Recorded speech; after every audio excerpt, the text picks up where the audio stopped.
Ndinokumbirawo rubatsiro hama dzangu. Nyaya yangu yakamira yakadai. Ndiri mudzimai ane 43 years. Ndakaroorwa gore ra1997 asi nemurume hatina kuita mwana. Asi murume akazonomitisa hake mukadzi akazoya nemwana. Hongu ndakarwadziwa but ndanga ndisina option.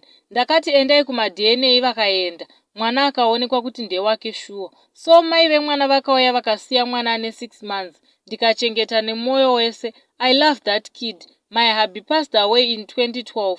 Akatisiya tiri 2 nemwana. Hama dzakauya dzikatora kubva pane mota nemba vachiti handina mwana. Vakatorawo nemwana uya wandaichengeta. Ndakauya kuno kuJoni ndikazvishandira ndikatenga stand ndikavaka imba yangu kumusha. Then I heard kuti mwana ari kubatwa rafu. Ndakaenda ndikanotora mwana ndikauya naye kuno kuJoni. He is doing well hake, ndiri kuendesa kuchikoro.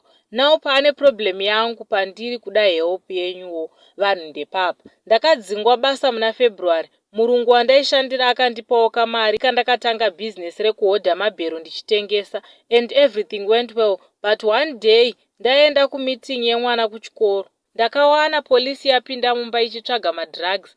Vakatora staff yangu yese nemari yandanga ndatengesa yaive pasi pebed.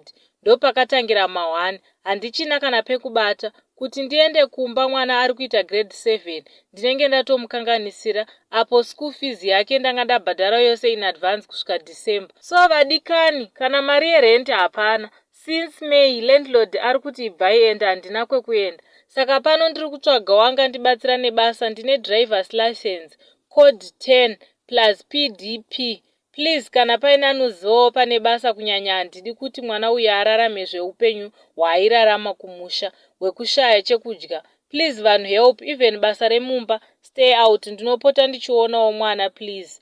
Vana veZimbabwe help me. Kana anokwanisa kubatsira nemari chaiyo nekuti food chaiyo ma1. Nezuro takatorara nayo. Takatozopiwa food nalandlord kuseni kuno. Please, ndiri muPretoria Sunside. Ndatenda hangu.